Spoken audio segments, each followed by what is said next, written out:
안녕하세요. 오늘은 10월 4일 화요일입니다. 오늘은 사무엘하 11장 1절에서부터 13절까지를 본문으로 큐티 가이드를 시작하겠습니다. 먼저 오늘 이 본문을 통해 제가 묵상한 하나님은 다 지켜보신 분입니다. 자, 오늘 본문은요, 다윗 인생 최악의 흑역사인 밧세바와의 간음 사건이 시작되는 이야기입니다. 자, 사람들은요, 누구나 다 감추고 싶은 흑역사가 있습니다. 그래서 만약 그때로 다시 돌아갈 수만 있다면 내가 절대 그 짓을 하지 않을 텐데 이렇게들 다짐합니다. 다윗도 그랬을 겁니다. 왜냐하면요, 이 사건의 결과로요, 다윗은 정말 죽을 고생을 하기 때문입니다. 바로 직전 사무엘하 10장까지요, 다윗은 계속 승승장구했습니다. 그 인생 최고의 정점을 찍었습니다.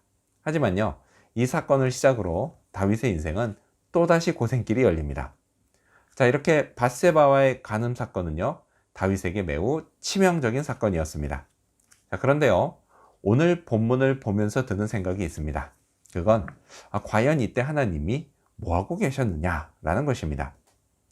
하나님은요, 다윗이 이런 짓을 하는 걸 모르셨을까요? 아닙니다. 아셨을 겁니다. 물론 오늘 본문에는요, 하나님이 등장하지 않습니다. 하지만 그렇다고 해서 하나님이 모르셨다, 이런 뜻은 절대 아닙니다. 다윗과 밧세바가 동침하고요, 그녀가 임신한 사실이 다윗에게 전해지기까지 오늘 본문에서 최소한 3사람이 이들의 행각을 눈치챘을 겁니다. 자, 첫 번째 사람은요, 3절에 나오는 사람으로 목욕하는 여자가 누구인지 알아온 사람입니다. 그리고 두 번째 사람은 4절에 나오는데요, 밧세바를 다윗에게 데려온 전령입니다. 그리고 세 번째 사람은 그로부터 얼마 후에 밧세바가 임신했다는 소식을 다윗에게 전한 사람입니다. 자, 이들은 단지 일만 했을 뿐이지 전혀 눈치채지 못했을 거다라고 생각한다면 그건 너무 순진한 생각입니다.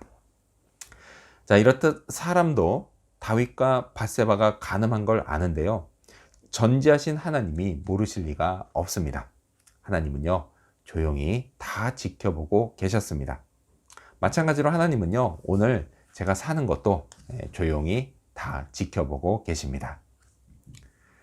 자, 그렇다면 계속해서 오늘 이 본문을 통해 제가 발견한 인간의 모습, 어떤 게 있을까요? 오늘은 점점 더 구체적으로 범죄하는 다윗을 볼 수 있습니다. 저는요, 이 사건에서 다윗을 두둔할 생각이 전혀 없습니다. 유부녀와의 간음은 변명의 여지 없는 범죄입니다. 그것도요, 매우 심각한 범죄입니다. 자, 그럼 다윗이 어쩌다 이렇게 됐을까요? 사건은 이렇게 시작됩니다. 2절 말씀을 읽겠습니다. 저녁 때에 다윗이 그의 침상에서 일어나 왕궁 옥상에서 거닐다가 그곳에서 보니 한 여인이 목욕을 하는데 심히 아름다워 보이는지라. 목욕하는 한 여인이 다윗의 눈에 보였습니다. 이건요, 다윗이 의도한 일이 아니었습니다.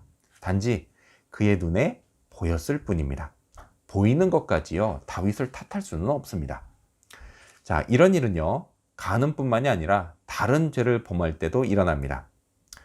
범죄로 연결될 수 있는 어떤 일, 그게요, 내가 의도하지 않았는데 내게 다가올 때가 있다라는 것입니다.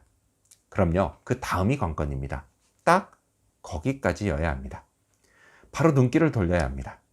그냥 놔두면요, 범죄로 연결될 걸 알기 때문이죠. 제 안의 성령이요, 그걸 계속 경고하십니다. 하지만 다윗은 그러지 않았습니다. 점점 더 구체적으로 범죄하기 시작합니다. 그래서 다윗은요, 그녀가 누구인지 알려고 했습니다. 그래서 가서 좀 알아보라고 사람을 보냅니다. 그렇게 한 발을 내딛습니다. 자, 그리고 얼마 후에 그 사람이 돌아와서 그녀가 누구인지를 보고합니다. 누구냐? 바로 자기의 충성스러운 부하 우리아의 아내라는 겁니다. 자, 그럼 여기서라도 멈춰야 했습니다. 하지만 다윗은 또 한 걸음을 내딛습니다. 자, 그녀를 데려오라고 한 겁니다. 자, 이렇게 다윗은요, 간음죄를 향해서 폭주를 시작합니다. 꼭 간음죄가 아니더라도요, 범죄는 이렇게 점점 더 구체적으로 실행에 옮겨지는 속성이 있습니다. 저도요, 늘 조심해야겠습니다. 다윗의 모습이 얼마든지 제 모습이 될 수 있습니다. 자, 그렇다면 끝으로 오늘 이 본문을 통해 나에게 주신 교훈이 뭘까요? 그건 해야 할 일을 하자입니다. 앞서 2절에서 목욕하는 바세바의 모습이 다윗의 눈에 들어온 게 이 사건의 시작이다 라고 했지만요, 사실 이보다 앞서 1절은 다윗이 곧 큰 사고를 칠 것을 암시하는 말씀을 합니다.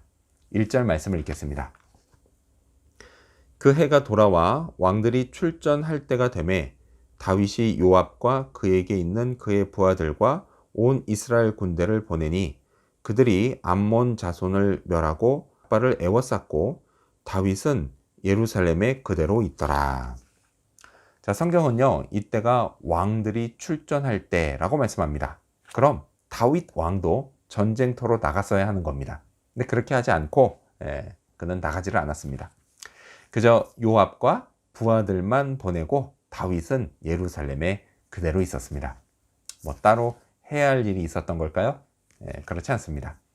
그렇게 해서 이어지는 2절에서요, 성경은 그때 다윗이 저녁에 침상에서 일어났다 라고 말씀합니다.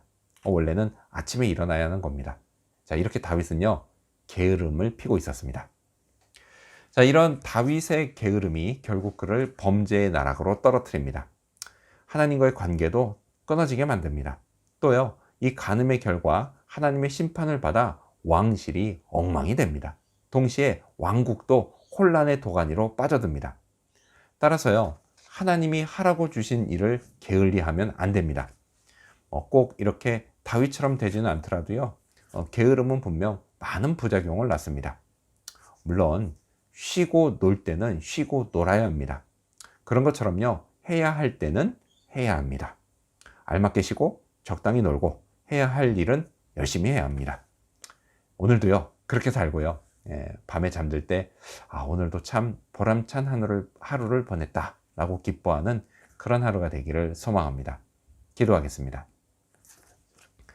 다윗의 행위를 다 지켜보신 하나님, 저도 늘 거룩하신 하나님 앞에 살고 있음을 잊지 않게 하여 주시옵소서. 그리고 점점 구체적으로 범죄하는 다윗을 보면서 처음부터 경각심을 갖고 멀리하게 하여 주시옵소서. 게으름의 부작용이 생기지 않도록 또 해야 할 일을 열심히 하게 하여 주시옵소서. 그렇게 살고 오늘도 보람찬 하루가 되도록 도와주시옵소서. 감사드리며 예수님의 이름으로 기도합니다. 아멘.